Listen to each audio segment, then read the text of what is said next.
Affaire Saut-de-Mouton Safrika, voici la véritable cause des retards, dossier.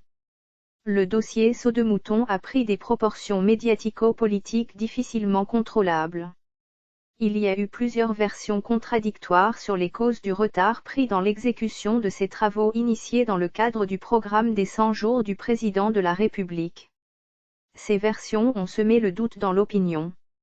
Des médias, dont 7sur7.cd, se sont penchés sur le cas de l'arrestation de M. David Blattner, patron de Safrika Congo-SA, société des travaux publics à qui a été confiée l'érection des 4 sauts de mouton dans les sites de Sosima, RTNC, UPN et Triomphal. À quoi étaient dus les retards observés sur les différents chantiers au point de coûter sa liberté au directeur général de Safrika, arrêté depuis le jeudi 20 février par le parquet de Kinshasa-Gombe qui le soupçonne d'abus de confiance? Cette question vaut son pesant d'or. Dans ce dossier, nous allons essayer de chercher la vraie raison des retards jadis accumulés sur terrain. Pour ce faire, nous avons consulté une documentation abondante constituée notamment des plusieurs correspondances échangées entre le maître d'ouvrage, ministère des Infrastructures et Travaux Publics, et le maître d'ouvrage délégué, Office de Voirie et Drainage, OVD, et le sous-traitant, l'entreprise Safrika. Nous avons aussi consulté les comptes rendus du gouvernement et avons épluché le contrat des travaux entre l'OVD et Safrika. Nous avons aussi interviewé plusieurs personnes proches du dossier ou experts. Sans oublier les descentes sur terrain. De cette enquête, il ressort clairement que les retards enregistrés sur les 4 chantiers sont consécutifs aux retards dans les décaissements que devait faire le gouvernement. Ces retards dans les décaissements ont été reconnus par le gouvernement lui-même lors de ses différentes réunions. Pourquoi, alors que le tarissement du financement est réel, notamment à cause de la conjoncture internationale, et qui est la cause des retards, David Blattner est-il soupçonné d'abus de confiance? Les soupçons du parquet ont été nourris par les travaux sur les sites de UPN et Triomphal, qui contrairement aux travaux sur les sites de Sosima et RTNC, étaient à l'arrêt. Pourquoi l'était-il? Voici l'éclairage en 7 points. 1. Il y a lieu de préciser qu'entre avril et mai 2019, la société Safrika avait signé avec l'OVD 4 contrats de marché public en vue de la construction de 4 ouvrages publics communément dénommés « Sauts de mouton » dans les sites Sosima, RTNC, UPN et Triomphal.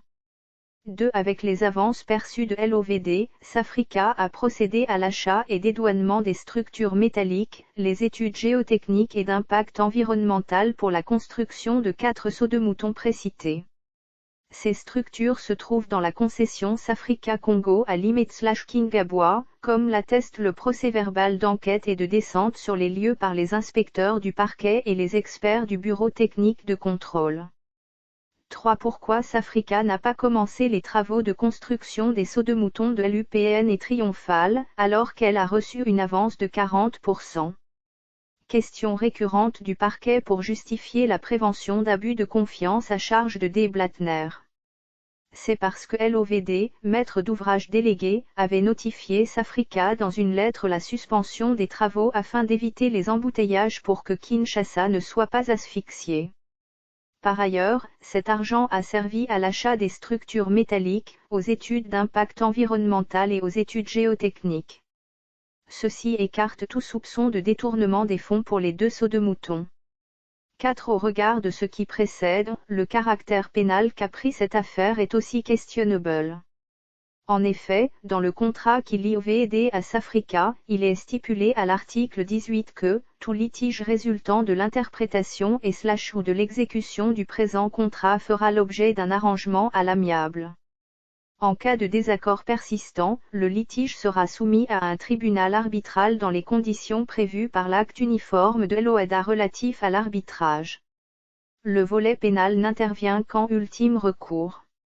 Or dans cette affaire, on a commencé par le volet pénal.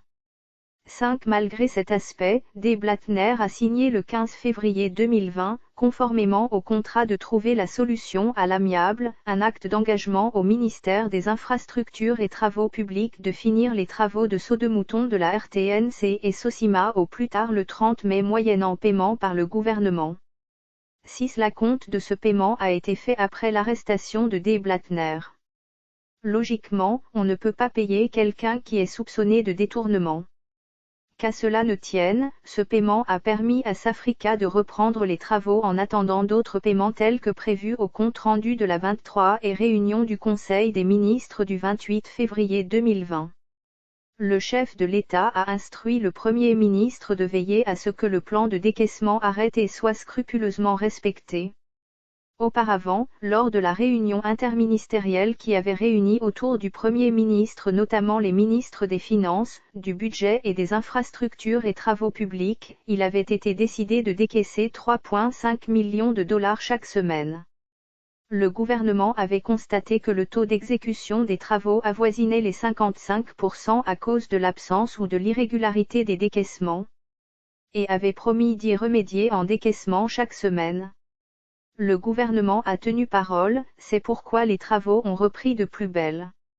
C'est au regard de tout ce qui précède, nous estimons en tant qu'un opérateur économique de premier plan en RDC, la place de D. Blattner est sur les chantiers pour le suivi des travaux et non à Makala. Car sa fuite n'est pas craindre. Source 7sur7.cd